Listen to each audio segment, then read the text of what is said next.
Hello friends, welcome back to my channel. Today I'm reviewing Elton John's first album, Empty Sky. And this will bring to an end my review of all of Elton John's solo studio albums, but don't worry because there's plenty more reviews to come. This album came out in June 1969 and it was recorded at Dick James Studios in New Oxford Street, London. Now, I've left this album to last because it's kind of the one I know least about. Obviously, I knew tracks like Empty Sky and Skyline, Pigeon, but the rest of it is full of sort of fairly obscure tracks that really haven't featured much in Elton's repertoire or in any of his concert performances. So I was quite intrigued to find out what this album was all about. And I've got to say, it's been quite an interesting journey, but also quite a bizarre one.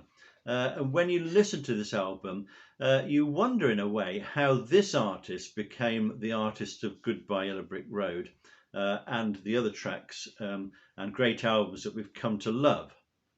Now, the album was produced by somebody called Steve Brown, who went on to work with Kiki Dee, Ralph McTell, and even Billy Connolly before quitting the music business altogether. All the lyrics were provided by Bernie Taupin. And if you want to know how the album came to be made in the first place, I can refer you to Elizabeth Rosenthal's excellent book, His Song, which gives you all the background on this. Now, what can we say about this album? Well, we've got to think about what it was pointing towards. We can't just judge each song in kind of isolation, because we know that a lot of artists' first albums are not necessarily typical of what is to come. For instance, I reviewed ABBA's first album, and that is, well off the pace of some of their classics later on. But there are indications and little clues of the genius that is to come. Now, this album had a fairly modest reception, AllMusic giving it 2 out of 5, and the listening public only bought 4,000 copies of the album. And it's not surprising in a way, because it is quite an obscure album.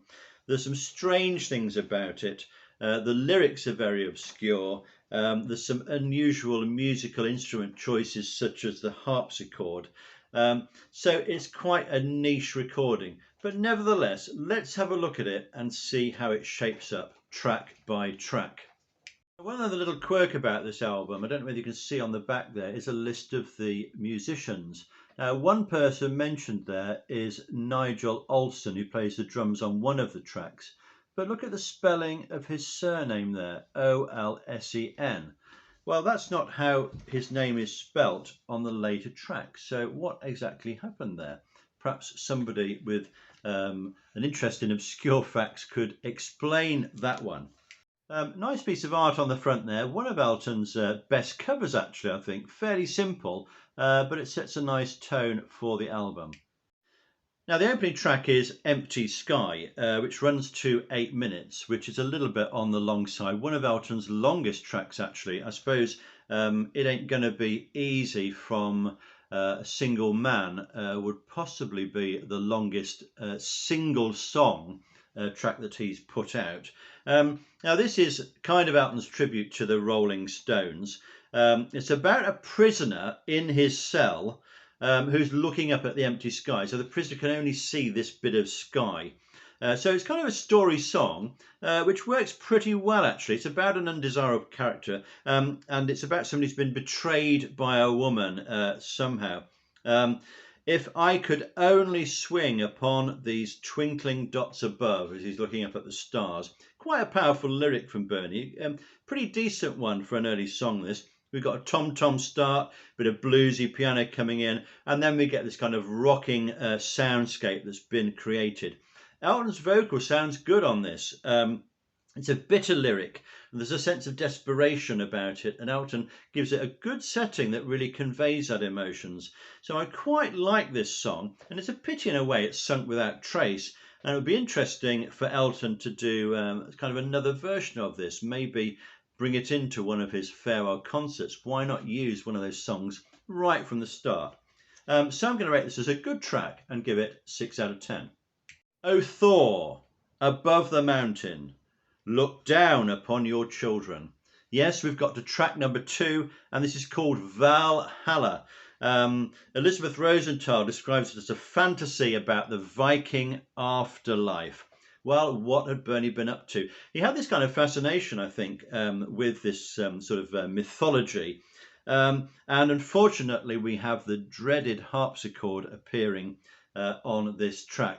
Now, it's very late 1960s, isn't it, this sort of instrument? But what instrument is less suited to a rock album than a harpsichord? It's okay for a little bit of effect, but the problem with the harpsichord is that you can't get any emotion in it. You just press the key and that's the sound. It doesn't matter what you do or what style you play in, it still sounds exactly the same. It also doesn't suit any type of track that's got a bit of a beat to it or that is slightly fast. So you can just about get away with it on Skyline Pigeon, but on any other sort of track it does grate a bit. I think if this was re-recorded with a piano keyboard, it would sound a lot better. Quite a strong vocal on this one, quite a promising sound actually. There's a lot of key changes that Elton's put in this, maybe too much. But it's a little bit pretentious, this song, not one of the greatest. I'll put it down as an average one and give it 4 out of 10.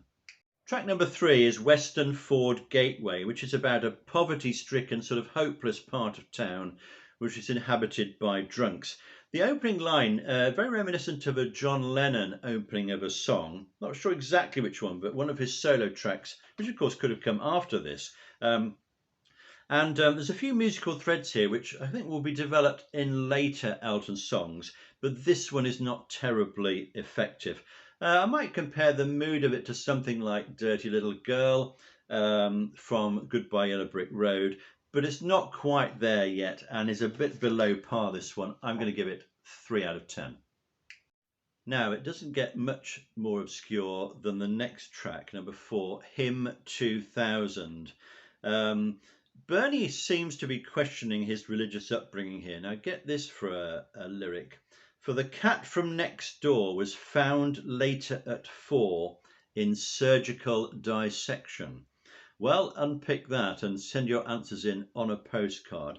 This starts with a bit of flute and acoustic guitar.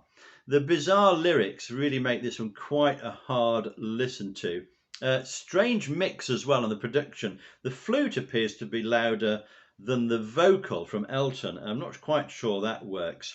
Rather strange, and the voice seems to be not the key part of this song. The meaning is certainly obscure and not very surprising that we haven't really heard much of this one since. It seems to be about a lost soul seeking the meaning of life, but it's become a bit of a lost track, and I was going to say below par for me. It's a 3. So things pick up a bit with the next track. This is the first one on the second side of the vinyl, Lady, What's Tomorrow? We've got a piano introduction, a bit of electronic organ from Elton as well, which works pretty well, much better than a harpsichord. We seem to have some memories about an innocent childhood here. A decent refrain. What's tomorrow? Will it be the same as now? So the lyrics are a little bit more understandable here. This could be sung now by Elton maybe, and it would still stand up as a reasonable song. It's simple, but it's reasonably good. It reminded me slightly of The Greatest Discovery, which of course we get on the next album, the Elton John album, both with its voice and its message.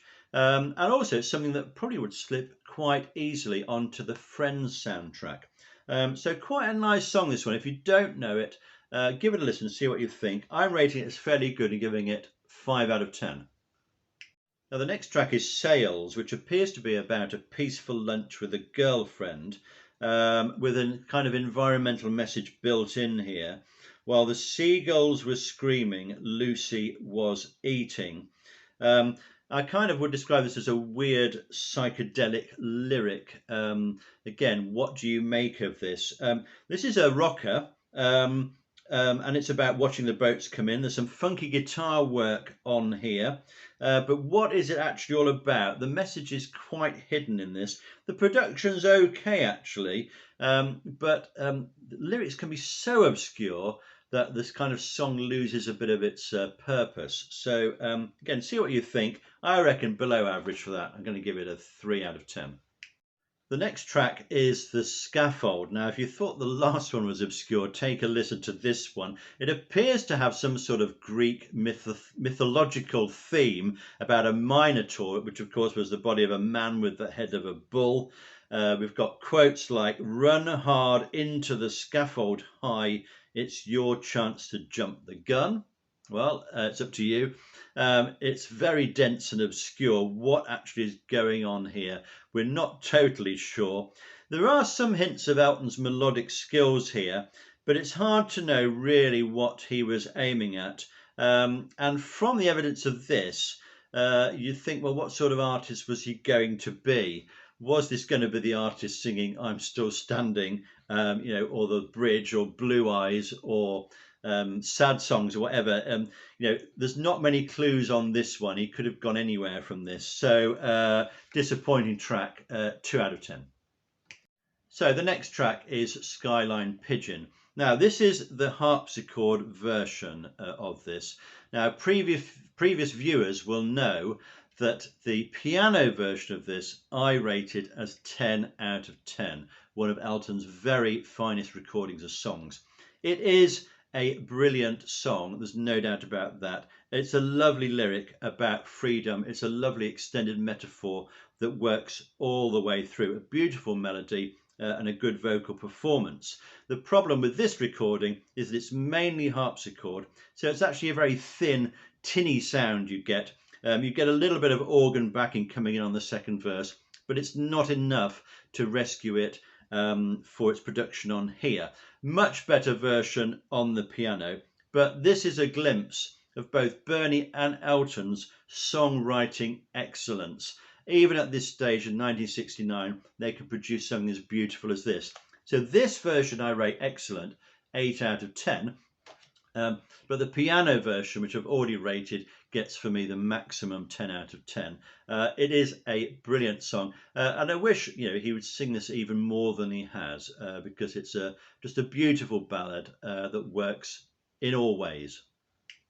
Now, a bizarre album comes to a suitably bizarre conclusion with the last track, which is combined 3 tracks: Gulliver, Hey Jude, get the joke there, Hey Jude, Hey Jude, and Reprise.